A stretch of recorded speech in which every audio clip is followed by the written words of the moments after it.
Olá, amados, a paz de Jesus, aqui é o irmão Renato, retornando com vocês mais uma vez no nosso canal Hora Teológica. Tudo bem com vocês? Trazendo mais uma dica de leitura aqui sensacional e uma dica de leitura especial pelo dia de hoje.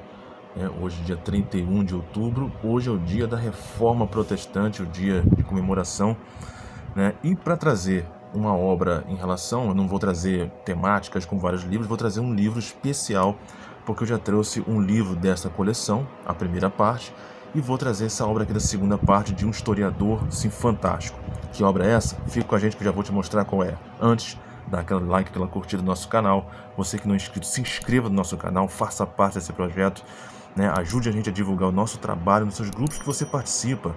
Pode ser no Instagram, no Telegram, no WhatsApp, no Facebook, tá bom? Para que outras pessoas sejam alcançadas.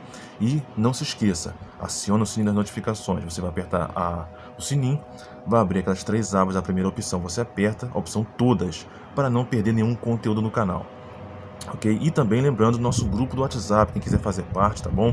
Só mandar o seu nome e o seu contato para o e-mail que vai aparecer aqui na tela, santosrsb2004@gmail.com.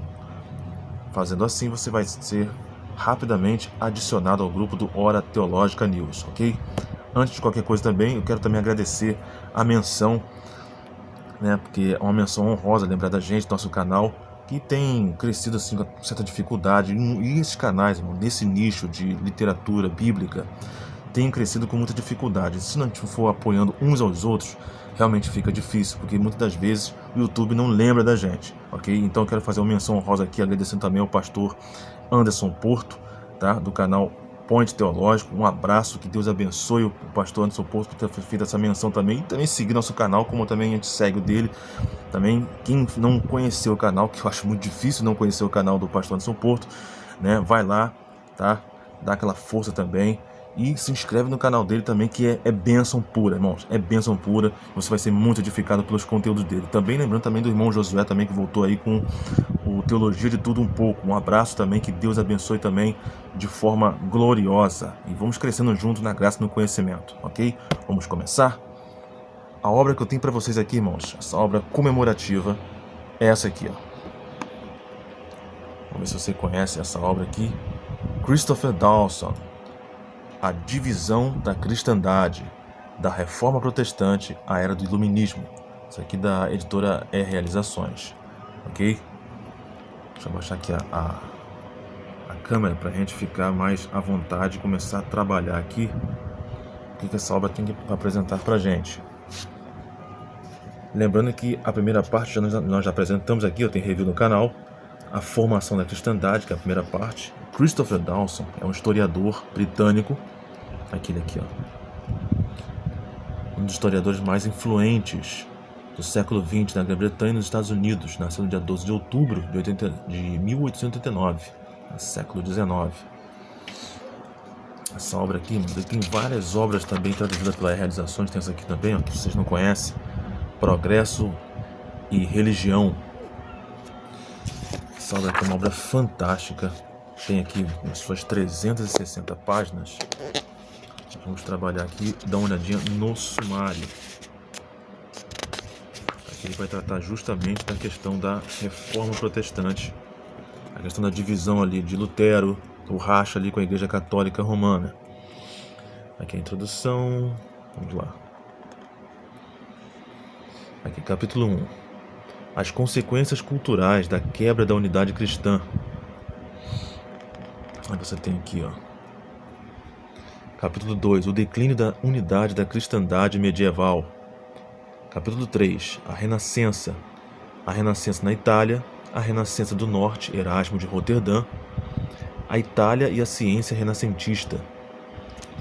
Capítulo 4. Martim Lutero e o chamado à revolta. Capítulo 5. A Revolução dos Príncipes. Capítulo 6. A Reforma da Inglaterra. Lembrando que a Reforma Protestante ela não atinge somente a questão da Alemanha, né, de Lutero. Ela vai alcançar outros países. Inglaterra, Holanda, Suíça, França, né? É um movimento que vai culminar em toda a Europa. E outra coisa, não é só na questão, no âmbito religioso, né? No âmbito político, no âmbito social, cultural. É uma reforma completa. Aqui, ó, Reforma na França, capítulo 7. Capítulo 8, o Concílio de Trento e a Ascensão dos Jesuítas.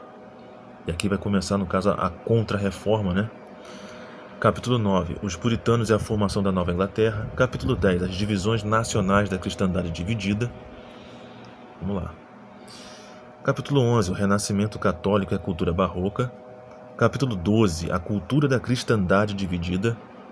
Capítulo 13, a era de Luís XIV e a formação da cultura francesa clássica.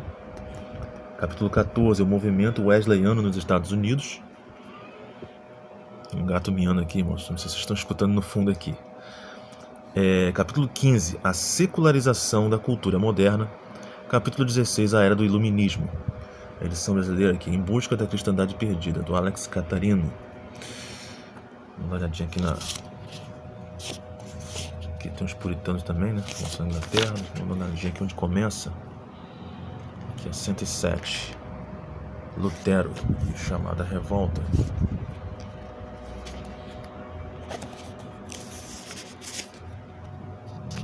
107. Aqui, ó.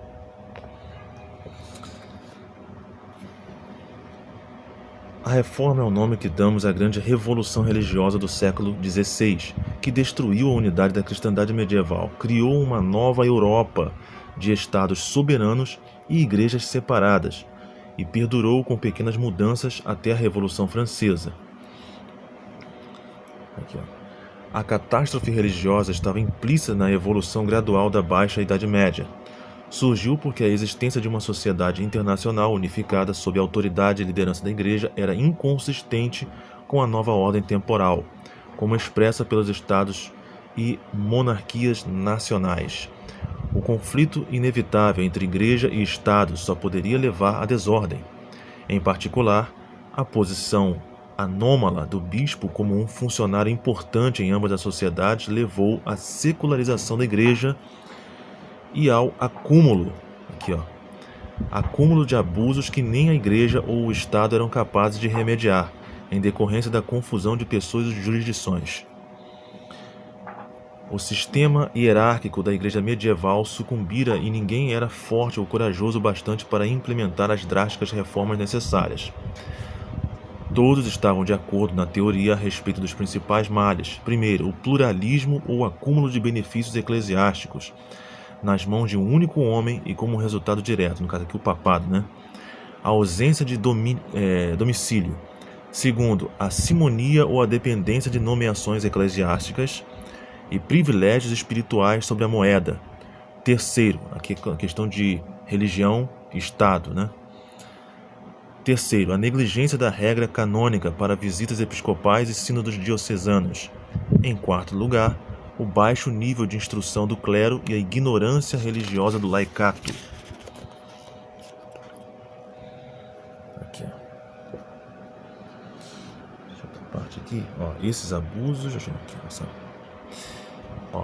esses abusos não seriam tão graves caso as ordens religiosas de monges e frades tivessem sido tão ativas quanto foram outrora. Nesse momento, no entanto, as grandes abadias se tornaram, em primeiro lugar, grandes corporações latifundiárias, e a posição de abade como a de bispo tornara-se um privilégio conferido aos favoritos do Papa e dos reis, alguns dos quais, especialmente na França, não eram monges ou nem mesmo clérigos. Na prática, as únicas ordens que mantiveram os ideais primitivos foram entre os monges, os cartuchos, e entre os frades, os observantes, seguidores da reforma franciscana de São Bernardino de Siena. Interessante, irmãos, que o Lutero ele vai começar a rachar isso aqui, só que é a questão de ele vai colocar a sua cara à tapa, né? Colocando depois 95 teses na porta da Catedral de Wittenberg. E ele pensava não primeiramente se tornar um rebelde, um apóstata como tal, muitos o veem. A questão dele é de fazer uma reforma nas questões religiosas envolvendo no caso, os desvios, né, doutrinários da Igreja Católica Romana. No caso, as indulgências, entre outras, né, questão da idolatria. Então, assim, muitas das coisas abarcaram que Lutero pudesse fazer ou incentivá-lo a fazer reforma na Igreja Católica, só que ele não foi ouvido. caso os monges, né, o papado estava irredutível na questão da reforma, no caso estavam muito bem acomodados com a questão de como estava andando a Igreja Católica em relação à sociedade e com os privilégios que tinham. Então Lutero foi obrigado a romper. E aí que é interessante, irmãos, essa obra aqui, porque o Christopher Dawson ali é católico, tá? Só que ele não vai puxar para nenhum dos lados, ele vai ser bastante neutro, ele vai realmente falar a realidade da coisa, o que aconteceu. Ele não vai puxar sardinha pro lado da... Eu acho interessante, né? Eu acho que você não tem que ser confessional. Você vai falar sobre a história da igreja, você tem que ser neutro. Acho interessante porque você tem que ter um certo respeito, uma certa neutralidade em relação ao público que vai estar lendo a sua obra. Muito interessante, eu gosto muito da escrita desse autor. Aqui, Reforma na França,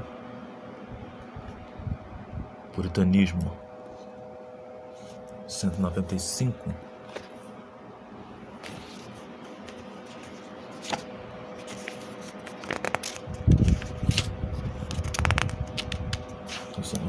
Lembrando que o puritanismo, no caso, ele vai abarcar muito da questão do calvinismo, né? Que é oriundo da reforma. Aqui, ó.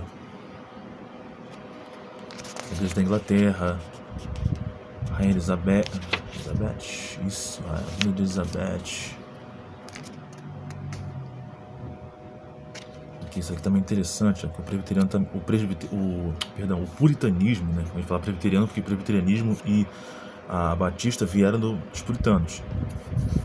Então é interessante porque não havia também uma certa unidade entre eles na questão visionária, na questão visionária da coisa, né? Aqui, ó. Os puritanos não estavam totalmente unidos, embora existisse um grande conjunto de opiniões que aceitavam o ideal de presbiterianismo na Igreja da Inglaterra. Lembrando que a Igreja da Inglaterra é a Igreja Anglicana, né? Então eles queriam reformar também a Igreja Anglicana.